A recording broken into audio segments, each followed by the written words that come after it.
yourself a merry little Christmas. Let your heart be light. Welcome back, America. I'm Hugh Hewitt. I'm having a very merry. I got my Christmas present yesterday. Jasmine Crockett, Congressman extraordinaire from Texas, announced for Senate. David M. Drucker is here from the Dispatch, where he's the senior political writer, to elucidate for us the consequences of Jasmine Crockett running for the Senate. I hope against John Cornyn. I've endorsed John Cornyn, David. I know you don't endorse, but I would love to see a Cornyn-Crockett race. Tell me about the consequences of a Crockett nomination. Well, if she stays true to form, then she's going to run as a quite rather center-left Democrat, and it's not generally the way you're going to win crossover voters in Texas. Now, there are a couple of things here, Hugh, which I think are really interesting. You had Colin Allred in the race, a former congressman. He's run statewide before, didn't win, but that helps with name ID. And he was already facing a challenge from the left from James Tallarico, who's a progressive but a pastor, and was trying to meld sort of progressive politics with being in tune culturally with where Texans are. Jasmine Crockett got redistricted out of her House district because of the mid-decade redistricting recently completed and okayed by the Supreme Court. And so she needed something to do.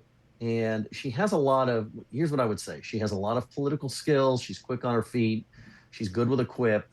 But if you're going to have a chance as a Democrat in Texas, you're going to have to run as a moderate or a centrist. You can be center left, but you have to stylistically be in tune with where a lot of voters are, because you're going to need crossover voters.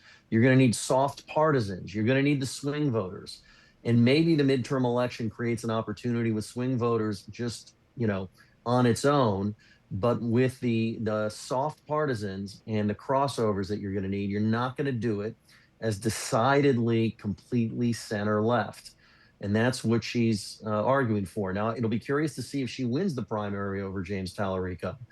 But I'm sure Republicans would be thrilled to have her in the race. The other consequence of this is Democrats across the country, meaning the activists and the very online, are going to really like her if they don't know her. She can raise a lot of money, and that's going to be money that Democrats might as well light on fire if she's the nominee, and it's money that won't go elsewhere. Democrats have had a problem with this, where they find a candidate in a deep red or a light red district that they really like because they're taking on somebody, a Republican that they know and really don't like.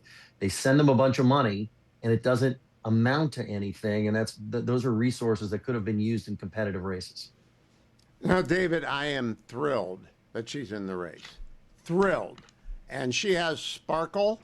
She has chops. She is absolutely unafraid. She knows what she believes. She's often wrong. In fact, she's usually wrong, but she is very confident when she's wrong. So I'm thrilled. Here's what I worry about. It's a layup for John Cornyn. I think Ken Paxton's got enough baggage that she could actually beat Paxton.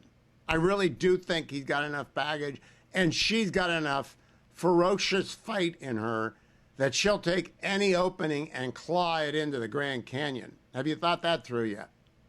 Well, I have. And look, I think we have to say that voters only have so much appetite for scandal, particularly with Republicans not named Donald Trump. Right? We saw this during Trump's first presidency with the special Senate election in Alabama, where Roy Moore was simply too much for Alabama Republicans to stomach, and Doug Jones, the Democrat, was elected. And this is not, this is like as red as it gets, Alabama. More red than Texas, and Texas is pretty red. So if you're going to nominate the Texas Attorney General, Ken Paxton, then all bets are off almost no matter who the candidate is. And again, as you just did, I was making, a distinction between, is Jasmine Crockett a good politician? Yeah, she's a good politician. Is she, from a policy and stylistic perspective, a good fit if a Democrat wants to flip Texas? No, but you can't just nominate anybody if you're the Republicans. Now, Wesley Hunt's also in this primary. If he emerges instead of Paxton and Cornyn, then I think the same rule applies, the same way it applies with a Crockett-Cornyn race.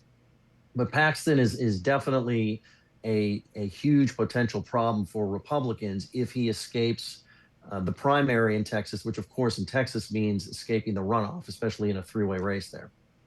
Yeah, no, I want you to walk me through the runoff. I don't know the rules well enough. I do want to say I am adamant John Cornyn's a layup. Former Supreme Court Justice in Texas. He's won 4 times before. One of the elder statesmen of the Senate, but not elderly. He's very, very vigorous. He's on the show a lot. I like John. I think he should win easily. This race by the Attorney General just leaves me mystified. But what is the rule? Who is it? It's if you don't get 50% plus the top one. 2? It's Okay. 50% plus one. And if you don't get that, then you proceed to a runoff.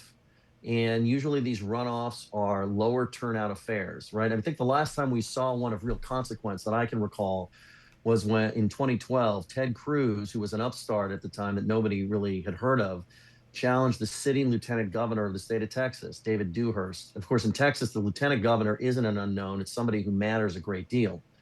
And Cruz just worked it and worked it. He got Dewhurst into a runoff and he beat him. Dewhurst won round 1. Cruz won the runoff.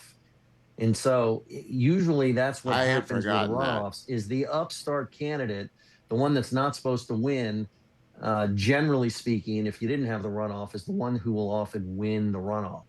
And Cornyn has a real fight on his hands. Oh, Cornyn yeah, has Cornyn a real fight on his hands.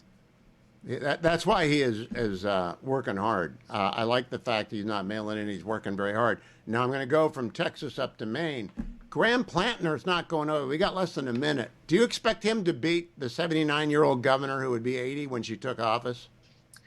Don't know enough yet. I've seen conflicting polling, Hugh. I mean, I will say Plantner right now is one of those, he fights. And Democrats really want the candidates that fight and say all the things and give them the feels and the vibes. And the governor, well-liked, has won up there, but she's been around a while, and Democratic voters are hungry for younger, fresher leadership. But the polling has been mixed, and Janet Mills is not a shrinking violet, so we'll have to see what happens.